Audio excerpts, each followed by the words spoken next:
مع نهاية كل سنة وبداية جديدة، خلينا نتكلم عن فكرة مهمة جداً للتأمل. كل سنة نفس الجدالات والخلافات، بس هل هذه هي المعارك اللي المفروض نخوضها؟ أغلب الخلاف أساساً جاي من خلط بسيط بين مناسبتين ما لهم علاقة ببعض. بالضبط مثل دون كيشوت، صرنا نحارب طواحين هواء وهمية، معارك تضيع طاقتنا على الفاضي. المشكلة إنه هذه المعارك الوهمية تكلفتها غالية جداً من وقتنا ومشاعرنا.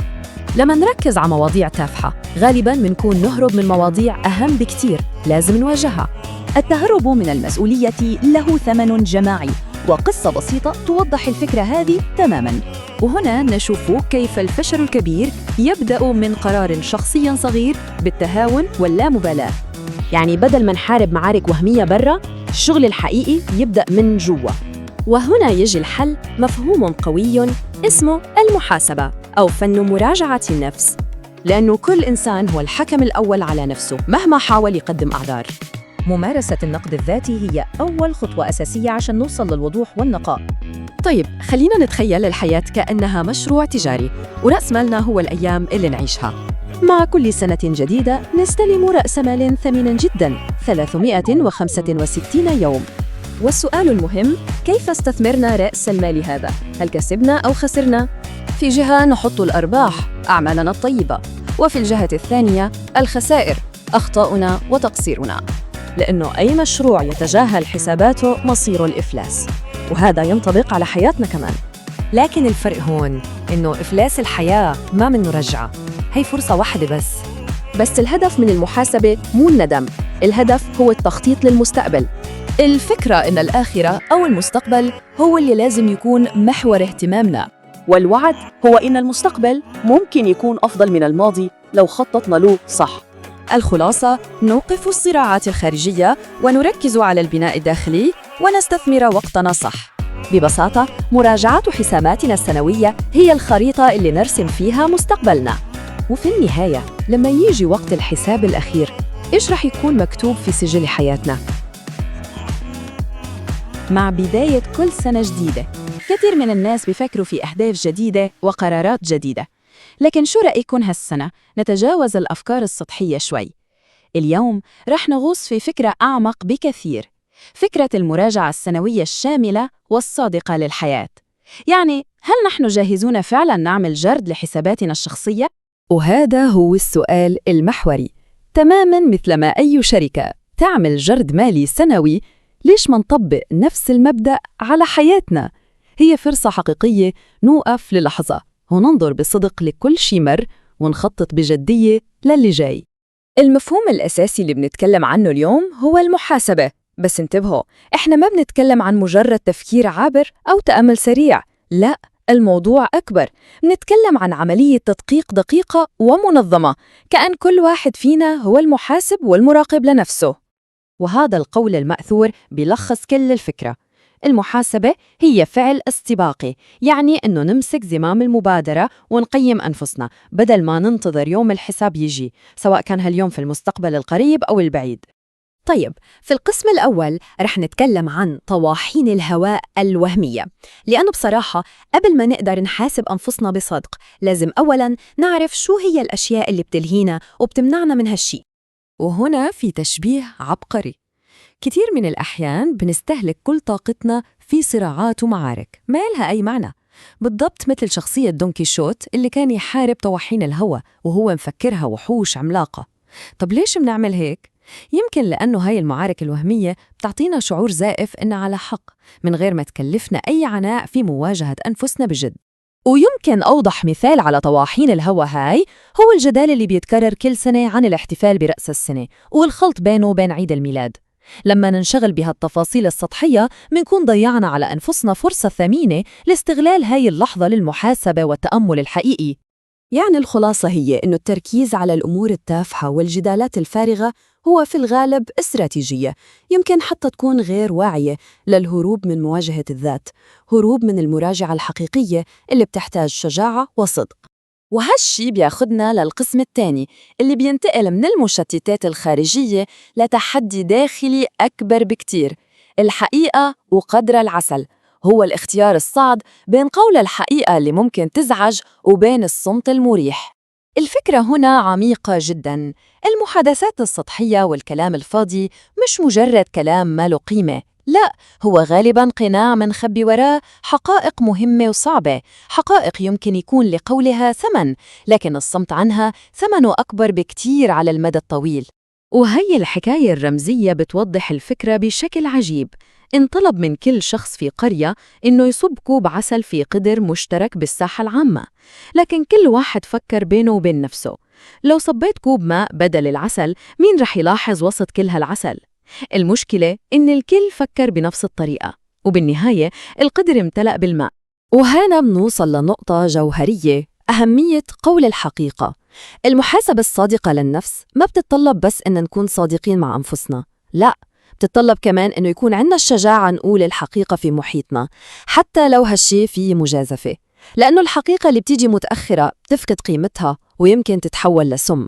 وهذا بيوصلنا للقسم الثالث وللاستعارة الأهم في كل تحليلنا اليوم: الميزانية العمومية لحياتك. خلونا نتخيل إن حياة كل واحد فينا عبارة عن شركة بتقدم تقرير سنوي.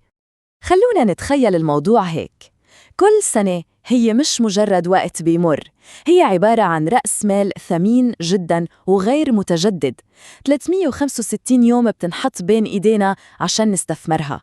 السؤال هو كيف استثمرناها؟ وهذا السؤال بيحطنا مباشرة في صلب الموضوع. حياتنا هي أهم مشروع عنا. طيب، هل هالمشروع بيحقق أرباح من الحكمة والأعمال الصالحة والنزاهة، ولا يا ترى عم يتكبد خسائر في الوقت والطاقة والضمير؟ وهون الفكرة المجردة بتتحول لشي ملموس تماماً. هاي مش مجرد أرقام، هاي بنود في ميزانية الروح.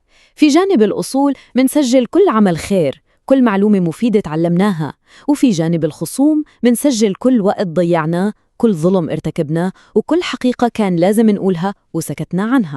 طيب، بعد ما شخصنا حالة هذا المشروع، السؤال هو كيف نحوله للربحية؟ وهذا بياخدنا للقسم الرابع والأخير: الطريق إلى الربحية. العملية المقترحة بسيطة جداً لكنها قوية.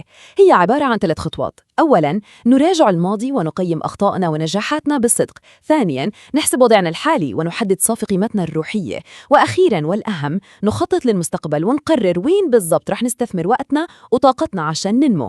وهاي المقارنة بصراحة بتوضح حجم المخاطر الحقيقية.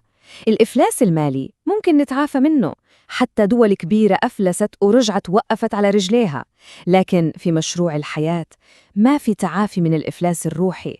الفرصة هي مرة واحدة بس. وهنا بنوصل لإعادة تعريف مهمة جداً لمصطلح الآخرة. بدل ما نفهمها بس على أنها الحياة بعد الموت، ممكن نفهمها بمعنى أبسط وأقرب: ما هو آت، أو ببساطة المستقبل. هذا التفسير بيخلي المحاسبة شيء ضروري وفوري بيتعلق بحياتنا هلأ. وبهذا المعنى التخطيط للآخرة مش مجرد تخطيط للشيء بعيد، هو في الحقيقة تخطيط لبكرة وللشهر الجاي وللسنة الجاية. مستقبلنا هو النتيجة المباشرة للقرارات والاستثمارات اللي بنعملها اليوم في حاضرنا. وبنختم بهاي الفكرة القوية اللي بتخلينا نطلع لقدام. المحاسبة مش بس نظرة للماضي، هي أداة حقيقية لبناء مستقبل أفضل. والسؤال اللي بيتركه لأن هذا التحليل هو: بناء على مراجعة هالسنة، كيف رح نستثمر رأس مال السنة الجاية عشان نحقق ربح حقيقي في ميزانية حياتنا؟ أهلاً بيكم. مع بداية كل سنة جديدة دايماً بيكون في إحساس بالبداية بصفحة جديدة. صحيح. بس غالباً الفكرة بتقف عند قرارات سطحية: هروح الجيم، هقرأ كتب أكتر. القرارات التقليدية. بالظبط. النهاردة بقى عايزين نتعمق أكتر. المصادر اللي معانا وهي مستوحاة من خطبة مؤثرة جداً لمصطفى إسلام أوغلو بتطرح فكرة جذرية أكتر. تماماً. ماذا لو بداية السنة دي مش مجرد تغيير في التقويم، لكنها دعوة لعمل محاسبة سنوية حقيقية؟ ودي النقطة المحورية فعلاً. الخطبة هنا مش بتتكلم عن قرارات بسيطة، لا، دي عملية جرد شامل للروح. جرد كامل. الهدف إننا نتجاوز شعار سنة جديدة أنا جديد المنتشر ده ونحوله لخطة عمل فعلية. يعني هنشوف إزاي الخطبة بتستخدم مفاهيم دينية وتراثية عشان تقدم إطار عمل واضح. إطار عمل نقدر نستخدمه كلنا. أيوة، بغض النظر عن خلفية أي حد، عشان يقدر يقيم السنة اللي فاتت ويخطط لنمو حقيقي السنة الجاية. عظيم. طيب خلينا نبدأ من المفهوم الأساسي اللي بتدور حواليه الخطبة كلها، وهي المحاسبة. الخطبة بتبدأ بمقولة قوية جدا بتنسب لعمر بن الخطاب: حاسبوا أنفسكم قبل أن تحاسبوا. جملة بنسمعها كتير جدا، لكن الخطبة مش بتمر عليها وخلاص، لا، بتعتبرها حجر الزاوية لكل حاجة جاية. تماماً. هي بتنقلها من مجرد نصيحة أخلاقية لمبدأ عمل، يعني إلزامي. والمثير للاهتمام هو الربط المباشر اللي بتعمله مع آية في سورة القيامة: اللي هي بل الإنسان على نفسه بصيرة ولو ألقى معاذيره. ياه. المعنى اللي بتوصله الآية والخطبة هو إنه يعني مفيش مهرب. مهما حاولنا نبرر أفعالنا للناس أو حتى لنفسنا، جوانا في شاهد مش ممكن نضلله، اللي هو إحنا نفسنا. بالظبط. مفيش أي عذر ممكن يحجب الحقيقة الداخلية دي. والتشبيه اللي استخدمه في الخطبة عشان يوصف العملية دي لافت جدا. بتاع الشركة التجارية؟ أيوه، بيقارن حياة الإنسان بشركة. بيقول إن رأس مالنا الحقيقي مش الفلوس، لا، هو العمر. صحيح. وكل يوم بيمر هو عملة بنصرفها من رأس المال ده. فلو بصينا على 365 يوم اللي فاتوا، السؤال مش بس عملنا إيه، لا، السؤال هو كسبنا ولا خسرنا؟ بالظبط. هل السنة خلصت وإحنا في حالة ربح روحي، ولا والعياذ بالله في حالة عجز؟ والمقارنة بالشركة دي بقى بتفتح الباب لتفاصيل دقيقة جداً. الميزانية السنوية مش مجرد أرباح وخسائر. أكيد. لا، الخطبة بتفصل بنود الميزانية الروحية دي بشكل يعني خلي الواحد يفكر. زي إيه مثلاً؟ أولاً في المدخلات والمخرجات، دي واضحة، الأعمال الكويسة اللي عملناها في مقابل الأخطاء. بس الأعمق هو اللي جاي، اللي هو البند التاني، وسماه الأصول غير الملموسة. أصول غير ملموسة؟ ده مصطلح محاسبة بحت. تماماً، لكنه بيطبقه على الروح. بيسأل: هل أصولك الفكرية زادت؟ هل عقلك بقى عنده قدرة أقوى على التحليل؟ هل إرادتك بقت أقوى؟ هل ضميرك بقى أكثر حساسية؟ يا سلام عليكي، بالظبط. دي هي الأصول الحقيقية اللي بتحدد قيمة الشركة، يعني قيمة الإنسان. فكرة قوية جدا، إن الضمير والإرادة دي أصول ممكن تتآكل لو مهتمناش بيها. أكيد. طيب، والجانب التاني من الميزانية، الديون؟ بالظبط. البند الثالث هو الديون والالتزامات، وهنا مش بيتكلم عن ديون مادية. ديون أخلاقية. أيوة، ديون أخلاقية تجاه الآخرين. بيسأل: إيه أفعال الظلم اللي عملتها حتى لو صغيرة؟ إيه الكلمات القاسية اللي قلتها وسابت أثر؟ دي ديون لازم تتسوى. وفي المقابل الالتزامات الإيجابية. تماماً. إيه أفعال الخير اللي ممكن تزودها السنة الجاية عشان تبقى جزء من أصولك؟ إذن كل ده مش عشان نحس بالذنب أو نجلد ذاتنا. لا طبعاً. زي ما الشركة لما بتلاقي عجز في قسم معين مش بتنهار، دي بتحط خطة عشان تصلح المسار. هو ده المقصود. هي دي النقطة الجوهرية. المحاسبة هنا مش محاكمة هدفها الإدانة، لا، دي عملية تشخيص هدفها العلاج والتحسين. نظرة واقعية للماضي عشان نبني مستقبل أفضل. بالظبط، عملية بناءة مش هدامة أبداً. طيب، لو المحاسبة دي هي الشغل الحقيقي اللي المفروض نعمله، فالخطبة بتشير إننا دايماً بنهرب منها. بننشغل بمعارك وهمية. وده بينقلنا للنقطة التانية المثيرة للجدل في الخطبة، وهي الجدل السنوي بتاع الاحتفال برأس السنة. نعم، وهنا بيستخدم تشبيه أدبي عبقري. بيوصف الجدل ده بأنه معركة دون كيشوت ضد طواحين الهوى. بيحارب عدو مش موجود، عدو في خياله بس، وسايب مشاكله الحقيقية. الخطبة بتقول إن الجدل ده هو كده بالظبط، معركة شرسة ضد لا شيء، بتهدر طاقة فكرية وعاطفية رهيبة. طاقة كان ممكن تروح في المحاسبة الحقيقية اللي بنتكلم عنها. تماماً. والمشكلة الأكبر إن كتير من اللي بيخوضوا المعركة دي مش فاهمين أصلاً هم بيحاربوا إيه. في خلط كبير بين مفهومين مختلفين، وده اللي بيكشف سطحية النقاش كله. الخطبة بتوضح بدقة الفرق بين نوال أو عيد الميلاد، وده مناسبة دينية مسيحية خالصة ليها طقوسها وعقائدها، وبين رأس السنة اللي هو في جوهره حدث مدني عالمي، مجرد علامة على بداية سنة جديدة. فالخناقة من غير فهم الفرق ده بتبقى مجرد ضجيج، والهدف مش الحقيقة. وده بيطرح سؤال أعمق بقى، الخطبة بتلمح له بذكاء: ليه محتاجين الضجيج ده؟ بنغطي على إيه بالظبط؟ الإجابة لو ربطناها بالجزء الأول يعني مخيفة شوية. الخطبة بتشوف إن الضجيج ده ستار دخان، ستار دخان. متعمد أو غير متعمد عشان نهرب من مواجهة المسؤوليات الكبيرة. لما مجتمع ينشغل بالجدل عن تهنئة أو احتفال، ده بيخليه يتجاهل الأسئلة الحقيقية. هل حققنا العدل؟ هل أطعمنا الفقير؟ هل حاسبنا الظالم؟ بالظبط، الانشغال بالصغائر طريقة مريحة جدا لتخدير الضمير وتجنب ألم المحاسبة الحقيقية. يعني مش بس تشتيت عن قضايا خارجية، لا، ده تشتيت عن محاسبة الذات كمان. أكيد. وده بيقودنا لنقطة أعمق في الخطبة، إننا مش بس بننشغل بجدالات خارجية، لا، إحنا أحياناً بنخترع ممارسات داخلية تدينا إحساس زائف بالرضا. اللي هو سماه الدين المخترع. الدين المخترع. وده مفهوم خطير جدا. حسب الخطبة، الدين المخترع مش هو الدين المنزل، لا، دي مجموعة طقوس وممارسات البشر بيضيفوها مع الوقت، وغالباً بتبقى منسوخة من ثقافات تانية. بالظبط، وبعدين تاخد قدسية زائفة، والهدف منها هو تحقيق شعور بالتقوى من غير مجهود أخلاقي حقيقي. والخطبة بتقدم أمثلة جريئة وصادمة عشان توضح الفكرة دي. جدا، وهو بيذكرها مش عشان يثير الجدل قد ما هو عشان ينبه العقل. زي إيه؟ المثال الأول بيقول إن بعض أشكال الاحتفال بالمولد النبوي تم نسخها تاريخياً من الفاطميين، اللي هم نفسهم قلدوا المسيحيين في احتفالهم بميلاد المسيح. هو هنا مش بيناقش الحكم الشرعي، هو بيحلل الظاهرة نفسها. تماماً، بيحللها من منظور تاريخي واجتماعي عشان يبين إزاي ممارسة بشرية ممكن تتسلل وتاخد طابع ديني مقدس. والمثال الثاني كان أكثر إثارة للجدل.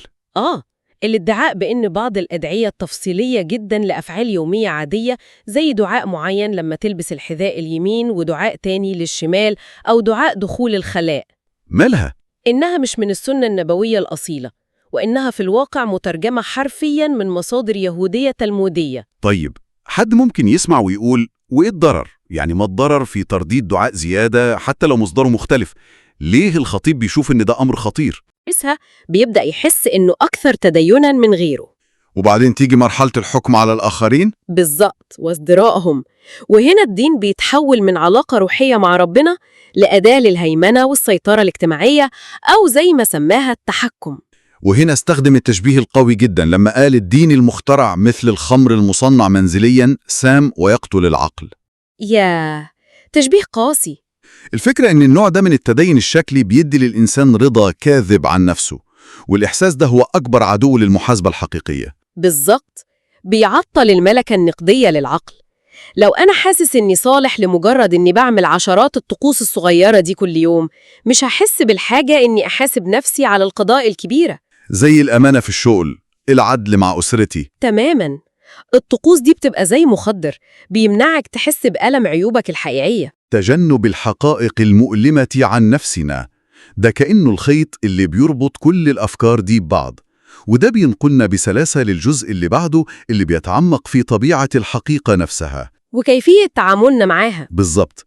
وهنا بيستشهد بمقولة عميقة بتنسب للإمام علي بن أبي طالب: لا يعرف الحق بالرجال بل اعرف الحق تعرف أهله. المقولة دي مدخل لنقد ظاهرة خطيرة جدا، هي العصبية القبلية أو الحزبية.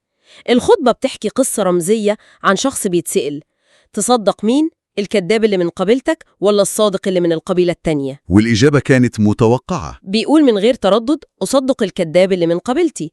ودي مش مجرد قصة قديمة، ده تشريح دقيق لحال كتير من الانقسامات السياسية والاجتماعية النهاردة. إن كان منا فهو صح، وإن كان منهم فهو غلط للأسف. لكن الفكرة الأكثر تحدياً في الجزء ده واللي بتجبرنا نقف ونفكر هي أن قيمة الحقيقة مش في محتواها بس، لا، دي في توقيتها وتكلفتها. نعم، وهنا بيوجه نقد لاذع للي بيسميهم أبطال الكلام الآمن. مين دول؟ دول اللي مش بيتكلموا إلا عن حقائق قديمة مات أصحابها وبقى انتقادهم من غير تكلفة، أو اللي بيهاجموا مظالم الماضي بس لما الكلام عنها يبقى آمن وشعبي. فهمت. الخطبة بتقول إن الشجاعة الحقيقية مش في ركل جثث الطغاة الموتى، لا، الشجاعة في قول الحقيقة اللي لازم تتقال هنا والآن، حتى لو ليها تمن غالي. بالظبط، في وجه أي سلطة سواء سياسية أو اجتماعية أو دينية. هو استخدم تشبيه تاني بليغ جدا وقاسي: الحقائق اللي بيفوت أوانها بتتحول لمادة سامة. زي الأكل اللي بتنتهي صلاحيته. تماماً. الأكل الفاخر لو انتهت صلاحيته بيسبب تسمم. الحقيقة ليها تاريخ صلاحية من حيث تأثيرها الإيجابي. وقولها بعد فوات الأوان مش بيفيد، بالعكس ممكن يستخدم لتصفية حسابات أو لبطولة زائفة، وده بيعيد تعريف الشجاعة كلها. الشجاعة مش بس إنك تمتلك الحقيقة. لا، الشجاعة هي امتلاك الجرأة لقولها في الوقت اللي بتكون فيه غير مريحة ومكلفة. بعد كل الكلام ده عن محاسبة الماضي ومواجهة الحاضر، الخطبة في آخر جزء بتقدم رؤية ملهمة للمستقبل. من خلال إعادة تفسير مفهوم قرآني أساسي. كلمة الآخرة اللي كلنا بنفهمها إنها الحياة بعد الموت، لكن الخطبة بتقدم منظور أوسع. نعم، وده من الأجزاء اللي بتسيب أثر عميق. الخطبة بتشير إن كلمة الآخرة في اللغة العربية مش بس الحياة الأخرى، لا، ممكن تعني النهاية أو العاقبة أو ببساطة المستقبل. المستقبل مقابل الأولى اللي هي الماضي. بالظبط، فممكن تشير لمستقبلنا في الدنيا دي. طيب، والفهم اللغوي ده إزاي ممكن يغير نظرتنا لآيات كلنا حافظينها؟ بيغيرها بشكل جذري. الخطبة بتطبق الفهم ده على آية شهيرة من سورة الضحى: وللآخرة خير لك من الأولى. التفسير الشائع إن الحياة بعد الموت أفضل من الدنيا، وهو تفسير صحيح، لكن بالتفسير الإضافي اللي بتقدمه الخطبة، الآية بتبقى وعد ورسالة أمل، بتقول: ومستقبلك سيكون خيرا لك من ماضيك. ياه، المعنى اختلف تماماً. بقت رسالة تفاؤل موجهة لكل شخص بيمر بصعوبات، بتقوله إن الأفضل جاي، مش بس في الجنة، لا، هنا كمان على الأرض. ده بيربط كل خيوط النقاش ببعض بشكل مذهل. فعلا.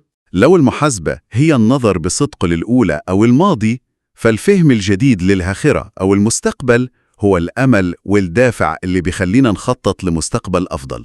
بالظبط، بتكمل الدايرة: تقييم الماضي، مواجهة الحاضر، والأمل في المستقبل. العلاقة بين الأولى والآخرة مش مجرد مقارنة بين عالمين، لا، دي علاقة ديناميكية بين ماضينا ومستقبلنا هنا. إذن لو حبينا نلخص رحلتنا، ممكن نقول إن بداية السنة الجديدة من المنظور ده هي فرصة ثمينة بتتجاوز الاحتفالات. أكيد. هي دعوة لجرد حساب دقيق وصادق للذات، دعوة للكف عن إهدار طاقتنا في معارك وهمية، ودعوة لممارسة إيمان حقيقي وامتلاك الشجاعة لمواجهة الحقيقة مع التمسك بالأمل. وفي الختام، في فكرة أخيرة طرحها الخطيب وأنا بشوفها مثالية نتأملها مع بداية السنة. اتفضلي. في لحظة ما بص للحاضرين وقال لهم: أنتم مراياي. هو كان شايف انعكاس أفكاره في وجوههم. جميل. الفكرة اللي بتسيبها الخطبة للمستمع هي: لو كلنا مرايا لبعض بنعكس الحقائق لبعض، إيه اللي بيحصل لما نكره اللي بنشوفه في المراية؟ سؤال صعب. يعني إيه نغضب من المراية أو حتى نحاول نكسرها عشان مش عاجبنا الصورة اللي بتعكسها عننا؟ إيه الحقيقة اللي بنهرب منها عن نفسنا لما نلوم المراية على اللي بتظهره؟ وده بيدفعنا نفكر مش بس في مسؤوليتنا عن قول الحقيقة، لا، كمان في شجاعتنا في تقبلها. بالظبط، وتقبلها لما الآخرين يعكسوها لينا. ويمكن ده يكون أصعب أنواع المحاسبة على الإطلاق. في مادة اليوم عندنا خطبة بتستخدم بداية العام الجديد كدافع لمراجعة عميقة للذات والمجتمع بعيداً عن الجدالات السطحية. خلينا ندخل في صلب الموضوع على طول. نبدأ بالبنية العامة للخطبة. في ربط قوي بين مفهوم المحاسبة والقضايا المعاصرة، بس حسيت وأنا بسمع إنه المسار ما كانش مستقيم دائماً. ملاحظة دقيقة جدا. ده أول شيء لفت انتباهي. الخطبة عندها نواة قوية وصلبة وهي الدعوة للمحاسبة، بس من النقطة دي حسيت إن المستمع بيتاخد في رحلة متعرجة شوي. إزاي؟ يعني بنبدأ بالمحاسبة الشخصية وده ممتاز، لكن فجأة بنلاقي نفسنا في نص الجدل السنوي بتاع رأس السنة والميلاد، ومن هناك بننتقل لنقد للمؤسسات الدينية وبعدين نرجع تاني للمحاسبة. كل نقطة من دول مهمة لوحدها أكيد، لكن التنقل بينهم بيخلق إحساس بالتشتت. أفهم قصدك، بس مش ممكن يكون الهدف هو إظهار إنه كل القضايا دي مترابطة؟ إنه المحاسبة الشخصية مش ممكن تتم في فراغ وإنها مرتبطة بواقعنا؟ يمكن الخطيب كان عايز يوضح إنه الجدالات دي هي من أعراض غياب المحاسبة؟ ده هدف نبيل جدا، وأنا متأكد إن دي كانت النية. المشكلة مش في النية، الفكرة في الأثر على المستمع. لما تبدأي تدعي شخص للتأمل في نفسه، أنت بتطلبي منه مهمة صعبة ومحتاجة تركيز، طبعاً. فلو مباشرة بعد الدعوة دي نقلتيه لساحة معركة خارجية، جدل فقهي أو نقد مؤسسي، في خطر إنك تفقدي التركيز ده. بيبقى أسهل على المستمع إنه يوجه طاقته النقدية لبره بدل جوه. يعني قبل ما فكرة أنا محتاج أحاسب نفسي تترسخ، بتحل محلها فكرة هم غلطانين. إذن المسألة هي مسألة ترتيب وأولويات. كيف ممكن نحافظ على النقاط المهمة دي؟ الواضح إنها بتهم الخطيب من غير ما الخطبة تفقد زخمها الأساسي الموجه للذات. الفكرة كلها في إعادة تأطير النقاط الخارجية دي عشان تبقى أدوات في عملية المحاسبة الداخلية، مش استطرادات عنها. بدل ما تكون محطات منفصلة، المفروض تكون هي العدسات اللي بنستخدمها عشان نفحص نفسنا.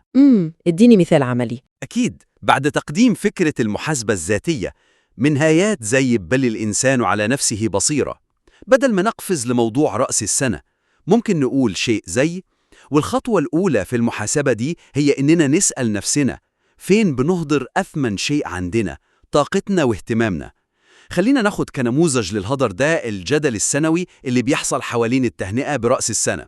فهمت. بكده الموضوع ما بقاش عن حكم التهنئة نفسه. بالظبط، الموضوع بقى دراسة حالة عن إهدار الطاقة الشخصية. انت بتاخدي نفس المحتوى بس بتغيري زاويته عشان يخدم الهدف الأكبر للخطبة. ونفس الشيء مع نقد الممارسات الدينية؟ تماماً، بدل ما يبدو كهجوم على مؤسسة أو جماعة، ممكن يتصاغ كسؤال شخصي مباشر. جزء من محاسبتنا هو إننا نفحص الدين اللي بنمارسه. هل قبلناه زي ما هو من غير تفكير؟ هل تبنينا ممارسات معينة، أدعية مترجمة حرفياً مثلاً، أو تقديس مبالغ فيه لرجال الدين؟ السؤال مش هم بيعملوا إيه، السؤال بقى أنا قبلت إيه في حياتي الدينية من غير ما أفكر. جميل، كأن كل نقد خارجي بيتحول لفصله في كتاب المحاسبة الذاتية. بالظبط كده. والتغيير ده في البنية بيوصلني مباشرة للنقطة التانية اللي كنت عايزة أناقشها، وهي النبرة. الصياغة اللي اقترحتها دي مش بس بتغير الهيكل، دي كمان بتخفف من حدة النبرة الصدامية اللي ممكن تكون طاغية بعض الأجزاء. أنت محقة تماماً. القضيتين مرتبطين بشكل وثيق جداً. لما تحل المشكلة الأولى، الثانية بتبدأ تتحل وحدها. النبرة الحادة والمباشرة لها مكانها وقوتها، بس لما بتستهلك جزء كبير من الخطبة في نقد الآخرين بتخلق أثر جانبي مش مقصود. بس أليس ضرورياً أحياناً نستخدم نبرة قوية عشان الناس تفوق؟ يعني ممكن كاتب الخطبة يقول إن تخفيف حدة النقد بيضعف الرسالة. إزاي نوازن بين الحاجة لصدمة توقظ الغافل وخطر إن المستمع يشعر بالرضا عن نفسه لأنه مش زي الناس الغلط دول؟ سؤال ممتاز، وده جوهر التحدي. التوازن هو الكلمة المفتاح. القوة مش بالضرورة في الصوت العالي على الآخرين، بقدر ما هي في قدرة النقد إنه يخترق دفاعات المستمع النفسية ويوصل لقلبه. يعني إيه؟ يعني الخطر الأكبر في النبرة الحالية هو إنها بتدي للمستمع مخرج سهل قوي إنه يسمع النقد الموجه للآخرين ويهز راسه موافق ويحس بالاستعلاء الأخلاقي، وبعدين يمشي من غير ما أي حاجة تمسه شخصياً. الهدف مش إن المستمع يحس بالراحة، الهدف إنه يحس بمسؤولية شخصية مفيش منها مفر. إذن الحل مش في تنعيم النقد، بل في إعادة توجيهه، إن كل سهم نقدي يرتد عشان يصيب المستمع نفسه. بالظبط، إننا نحول كل نقد المرآة، دي القاعدة. مقابل كل مشكلة خارجية بنحددها لازم نتبعها فوراً بسؤال داخلي. طيب، خلينا نجرب نطبق ده. تمام. بعد نقد اللي بيهدروا طاقتهم في جدالات هامشية، بدل ما نقف هنا ننتقل فوراً للمرآة ونسأل: ودلوقتي خلينا نكون صراحان مع نفسنا، إيه هي المعارك العبثية اللي أنا خضتها السنة دي؟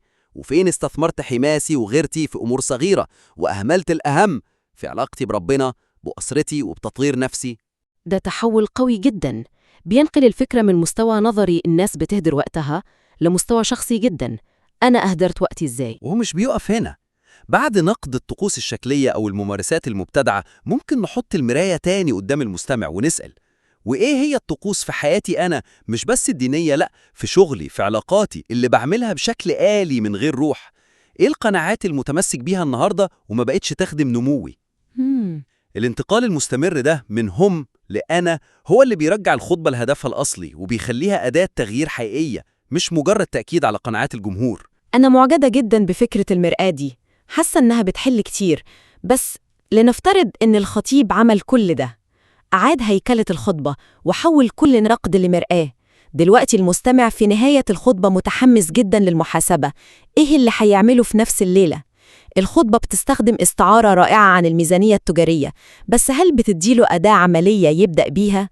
لقد وصلت للنقطة الثالثة والأخيرة واللي ممكن تكون الأهم من ناحية التأثير.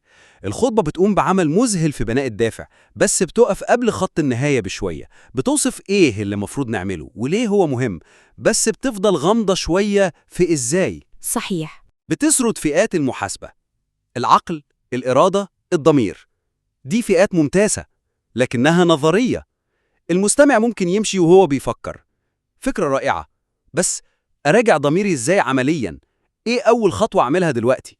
بالظبط، كأنه مستشار أعمال بيقدم عرض مبهر عن سبب تراجع الأرباح، ويشرح أهمية وضع خطة، وبعدين يمشي من غير ما يقدم نموذج واحد أو خطوة أولى عملية. الدعوة للتخطيط للعام الجاي كويسة، لكنها واسعة قوي. تماماً. وهنا الفرصة الذهبية لتحويل الخطبة القوية دي لأداة تغيير حقيقية. الاقتراح هو إننا نختم الخطبة بتمرين عملي بسيط ومحدد يقدر المستمع يعمله في نفس اليوم. إننا نحول استعارة الميزانية التجارية من مجرد صورة بلاغية جميلة لورقة عمل فعلية. حبيت الفكرة دي. التقرير السنوي الأول للذات. كيف ممكن يكون شكل التمرين ده؟ ممكن يقدم في آخر الخطبة كدعوة مباشرة وواضحة، شيء زي كده: ودلوقتي قبل أن نمشي عايز أديكم مهمة صغيرة. خد 15 دقيقة بس الليلة، هات ورقة وقلم وارسم 3 أعمدة. سمي العمود الأول أصول إيجابية، والثاني خصوم سلبية، والثالث فرص للنمو. بسيط ومباشر. ويكمل: في عمود الأصول ما تفكرش كتير، اكتب حاجة إيجابية واحدة حققتها السنة دي، عادة كويسة اكتسبتها، علاقة صلحتها، عمل صالح فخور بيه. في عمود الخصوم بكل شجاعة اكتب حاجة سلبية واحدة عايز تتخلص منها، غلطة كبيرة ندمت عليها، نمط سلوكي سيء. أما في عمود فرص النمو فحدد أمر واحد ملموس عايز تستثمر فيه السنة الجاية، مهارة جديدة، علاقة محتاجة رعاية، مشروع خيري. اللي عجبني في ده هو بساطته. مش بيطلب من المستمع يكتب قائمة طويلة وده ممكن يكون محبط. لا، دي نقطة واحدة مركزة في كل فئة. ده يبدو ممكن حتى لشخص تعبان آخر اليوم. هو ده المقصد. الهدف مش جلد الذات، الهدف هو الوضوح. إنك تعمل لقطة سريعة وبسيطة هي وضعك الروحي والأخلاقي، زي ما بتبص على ميزانية شركة عشان تعرف أنت واقف فين ورايح فين. التمرين البسيط ده بيحول الطاقة العاطفية اللي ولدتها الخطبة لإجراء منظم، وبيدي للمستمع نقطة انطلاق حقيقية للتغيير. بيضمن إن أثر الخطبة ما يتبخرش. بالظبط. إذن لو حبينا نلخص النقاط الأساسية، فالخطوة الأولى هي إعادة هيكلة المحتوى، بحيث كل الانتقادات الخارجية تخدم الفكرة الرئيسية للمحاسبة الداخلية.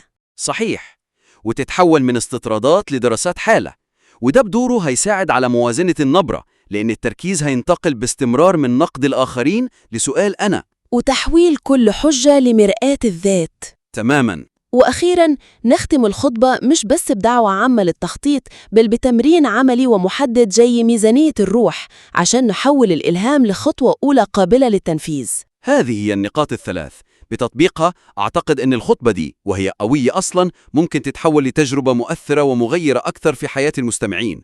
ودائماً نرحب بيك أنك ترسل نسخة محدثة من عملك عشان نواصل المناقشة البناءة دي. أهلا بكم في نقاش. موضوعنا اليوم هو فكرة قديمة جديدة: محاسبة النفس. نتناولها بناء على خطوة لافتة جدا تتكلم عن مراجعة حساباتنا مع بداية كل سنة. بالضبط، والسؤال اللي يطرح نفسه بقوة هو: هل هذه الدعوة لمحاسبة ذاتية عميقة ومستمرة هي فعلاً عودة لجوهر الإيمان الحقيقي، أم أنها معيار مثالي زيادة عن اللزوم لدرجة أنه ممكن يقلل من قيمة الطقوس اللي الناس متعودة عليها؟ أنا موقفي واضح. أشوف إن هذه الدعوة للمحاسبة هي تصحيح ضروري جدا يرجع الإيمان لأساسه العقلاني والأخلاقي. وأنا رح أطرح وجهة نظر مختلفة. أشوف إن هذا المعيار الفكري الصارم للمحاسبة على أهميته في خطورة إنه ممكن يهمش المؤمن العادي ويقوض الدور المهم اللي تلعبه الشعائر المشتركة في توحيد الناس. طيب، خليني أبدأ من نقطة الانطلاق اللي طرحها المصدر نفسه، وهي آية قرآنية بسيطة لكن عميقة جدا: بل الإنسان على نفسه بصيرة. يعني بالنهاية كل واحد فينا هو الرقيب الأول على نفسه مهما حاول يلاقي أعذار. النص يدعونا نتجاوز الجدالات السطحية اللي ما تخلص، مثل الجدل السنوي عن احتفالات رأس السنة، ونركز على السؤال الحقيقي: كيف قضينا السنة اللي فاتت وإيش خططنا للسنة الجاية؟ هذه عودة مباشرة لحكمة حاسبوا أنفسكم قبل أن تحاسبوا. والأجمل هو الإطار العملي اللي قدمه لما يشبه العمر برأس مال، وإنه حياتنا مثل مشروع تجاري لازم له ميزانية دقيقة عشان ما نوصل للإفلاس الروحي. هذا مو مجرد وعظ، هذا يعني منهج عملي يخلي للحياة معنى. ولما ينتقد النص فكرة الدين المخترع، يعني الشعائر اللي ما لها جوهر، مثل الأدعية المخصصة لكل حركة وسكنة واللي تم استيرادها من تقاليد تانية، هو يكشف كيف هذه الممارسات تحولت لأداة لخلق طبقة كهنوتية والسيطرة على الناس، بدل ما تكون وسيلة للتقوى الحقيقية. أنا أنطلق من زاوية مختلفة تماماً. صحيح فكرة المحاسبة الشخصية ممتازة، لكن الإطار اللي تطرحه الخطبة صارم ونخبوي فكرياً. يعني تشبيه الحياة الروحية بمشروع تجاري وحسابات ربح وخسارة يمكن يعجب البعض، لكنه يخاطر بتحويل الإيمان لعملية حسابية جافة ويجردها من أبعادها الروحية والعاطفية والمجتمعية، وهذه الأبعاد أساسية جداً. والنقطة الثانية، الرفض القاطع لبعض الطقوس والممارسات حتى لو أصولها مشكوك فيها زي ما يذكر المصدر. هذا الرفض يتجاهل تماماً أهميتها الاجتماعية والنفسية لناس كثير. هذه الممارسات المشتركة تخلق روابط توحد المجتمع وتعطي مسارات واضحة وسهلة للتدين للي ما هم خبراء في علم اللاهوت والفلسفة. وأخيراً، المعيار البطولي اللي يضعه النص لقول الحقيقة، اللي يتطلب مخاطرة شخصية كبيرة، هو مثال نبيل لكنه محبط بنفس الوقت، وكأنه يقلل من قيمة أعمال الخير اليومية البسيطة ومن الحكمة اللي نحتاجها عشان نتعامل مع تعقيدات الواقع الاجتماعي اللي مو دايم تتطلب بطولة استعراضية. أتفهم ما تقولينه عن أهمية الروابط المجتمعية، لكن هنا بالضبط يكمن جوهر الخلاف. المصدر يجادل بأننا أصبحنا نقدس هذه الروابط، هذه الشعائر، أكثر من الجوهر الأخلاقي اللي المفروض أنها تخدمه. النص واضح جدا لما يقول أن الشعائر الفارغة من المضمون تشبه شركة على وشك الإفلاس، وإدارتها مشغولة بلون طلاء الجدران، مصيرها الانهيار. ويضرب أمثلة محددة مثل احتفالات المولد اللي يقول إنها منسوخة من تقاليد أخرى، أو الزي الموحد لرجال الدين اللي هو أمر غريب تماماً عن الإسلام اللي ما يعرف فكرة الكهنوت، يعني ما في طبقة رسمية وسيطة بين الإنسان وربه. الهدف هنا مو هدم التقاليد، الهدف هو إنقاذ الجوهر. حجة قوية، لكن هل فكرنا فعلاً في وظيفة هذه الشعائر؟ الخطبة نفسها تعترف بقوة الجماعة لما تذكر قصة وعاء العسل. القصة معروفة، يطلب من كل شخص في قرية إنه يسكب كوب عسل في وعاء كبير مشترك، لكن كل واحد يفكر الكل رح يحط عسل، ما رح يلاحظ أحد لو حطيت كوب ماء، والنتيجة الوعاء كله يمتلئ بالماء. الشعائر حتى لو ما كانت مثالية هي اللي تضمن إنه الكل يضع العسل الحقيقي في الوعاء الاجتماعي. هي النقاط اللي الناس تجتمع حولها، توحد مشاعرها وتخلق هوية مشتركة.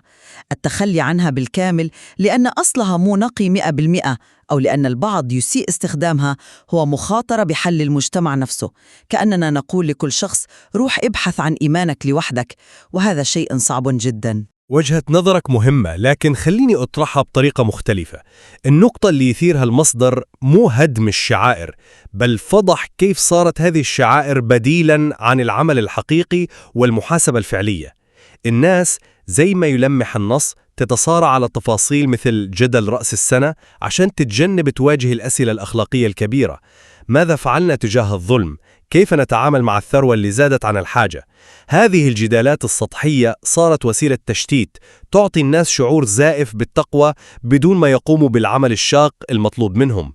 هي مجرد مسكنات أخلاقية. بس انتظر، هذا الافتراض بأن الناس تستخدم الجدالات السطحية كتشتيت افتراض خطير.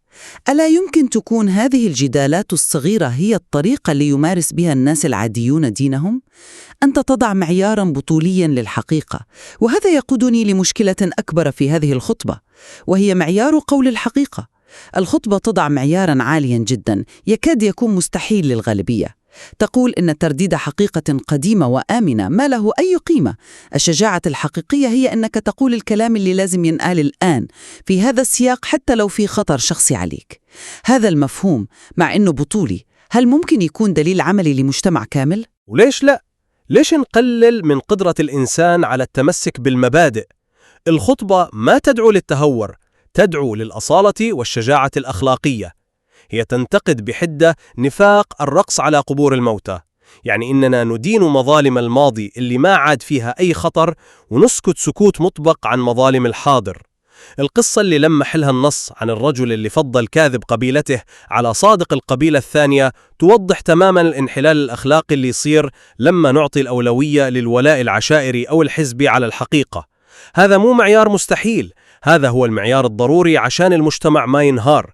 بدونه نصير كلنا مثل وعاء العسل اللي امتلأ بالماء، شكله حلو من بعيد لكنه بلا قيمة. أنا لا أختلف مع المبدأ، لكن الواقع أعقد من كده. الولاءات والانتماءات مو شر مطلق. أحياناً الحفاظ على تماسك الجماعة يتطلب حكمة وبراغماتية، مو بس مواجهة صدامية. المعيار اللي يطرحه المصدر يكافئ فقط الفعل البطولي الفردي ويتجاهل الحكمة الجماعية اللي ممكن تفضل التدرج أو الإصلاح من الداخل. ممكن قول الحقيقة الكاملة في وقت غير مناسب يكون سبب في تدمير أشياء جيدة وصالحة أيضاً. أنت كأنك تقول إما أن تكون بطلاً أو لا شيء، وهذا يترك مساحة صغيرة جداً للإنسان العادي اللي يحاول يكون صالحاً في حياته اليومية. لكن هذا الإنسان العادي هو اللي يشكل المجتمع. إذا الكل اختار السلامة والصمت، من سيتكلم؟ وهنا نصل للفكرة التي أعتبرها الأكثر ثورية في النص كله. المصدر يقلب مفهومنا عن الآخرة رأساً على عقب. هو يقول: توقفوا عن التفكير بالآخرة كشيء بعيد بعد الموت، وابدأوا تشوفونها على أنها مستقبلكم الذي تبنونه اليوم. لما القرآن يقول وللآخرة خير لك من الأولى، التفسير الذي يقدمه المصدر هو أن مستقبلك سيكون أفضل من ماضيك. هذا مو مجرد تفسير لغوي، هذا تغيير جذري في معنى الإيمان. هذه فكرة مثيرة للاهتمام فعلا، وأعترف بقوتها، لكني سأصيغها بشكل مختلف تماما. من خلال التركيز الكلي على المستقبل الدنيوي، ألا نخاطر بتقليل القوة التحويلية والأخروية لمفهوم الآخرة؟ الفهم التقليدي للحساب النهائي أمام الله هو اللي يعطي مرساة أخلاقية عميقة، هو مصدر الأمل والعدالة التي يتجاوز كل عيوب وظلم هذا العالم، هو اللي يعطي الصبر للمظلوم والمعنى للتضحية. لما نختزل هذا المفهوم العميق لمجرد التخطيط للسنة القادمة، إحنا ممكن بدون قصد نعلمنا مفهوما دينيا أساسي ونجرده من بعده المتعالي الذي هو سر قوته. أنا ما أشوف اختزال، أشوف تفعيل. هو يرفض الفصل اللي يسميه المصدر الفصام النكد بين الديني وغير الديني. بدل هذا الفصل هو يجعل الحياة كلها ساحة للعمل الإيماني. تخطيطك لميزانية أسرتك يصير عبادة، محاسدتك لنفسك في عملك تصير تقوى. هذا ما يلغي الحساب الأخروي، بالعكس يجعله نتيجة طبيعية لمحاسبة مستمرة في الدنيا. هي دعوة مباشرة لتحمل المسؤولية عن مستقبلنا بدل ما نلقيها على الغيب وننتظر. هذا هو الإيمان الفاعل. أنا آسفة، لكني ما أقدر أوافق على هذا. في فرق جوهري بين التخطيط المالي لمشروع وبين الأمل في عدالة إلهية مطلقة تتجاوز هذا العالم. دمج المفهومين بهذه الطريقة الخطرة يضعف الاثنين. الإيمان يفقد عمقه الميتافيزيقي، والتخطيط الدنيوي يصير مثقل بتوقعات روحانية ما يقدر يحققها. التوتر بين الدنيا والآخرة هو توتر صحي ومثمر، هو اللي يخلينا نسعى في الأرض وقلوبنا معلقة بالسماء. إزالة هذا التوتر بالكامل ممكن تتركنا مع إيمان مسطح وعمل دنيوي خالي من السكينة والطمأنينة. لكن هذا الفصل هو اللي خلق التدين الشكلي اللي ننتقده. هو اللي يسمح لشخص أن يكون ظالما في تجارته لكنه متدين في المسجد. الفكرة اللي يطرحها النص هي توحيد الشخصية. المحاسبة على رأس المال اللي هو عمرك هي نفسها المحاسبة التي ستواجهها في الآخرة. هي عملة واحدة.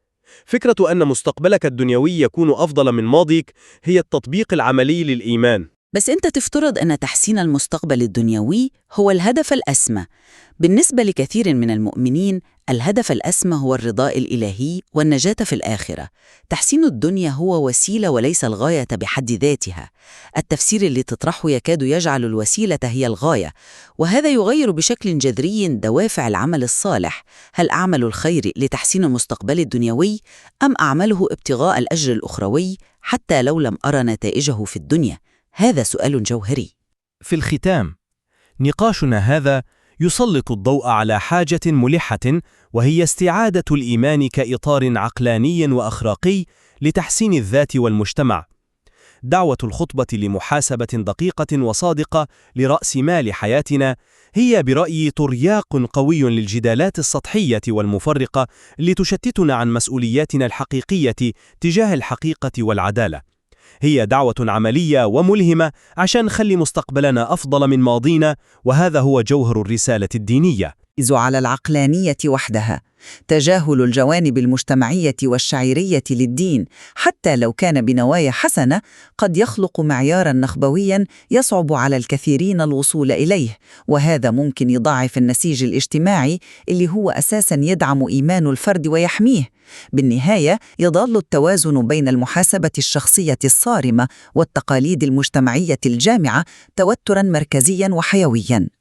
واللي نتفق عليه هو إن المادة اللي بين أيدينا تدفعنا كلنا لإعادة تقييم عميقة لمعنى أن نعيش حياة قائمة على الإيمان والمساءلة، ونترك للمستمع مهمة تحديد أين يكمن التوازن الأكثر فاعلية بين المثالية العقلانية والواقع المجتمعي. ولا يزال في هذا النص الكثير مما يمكن استكشافه.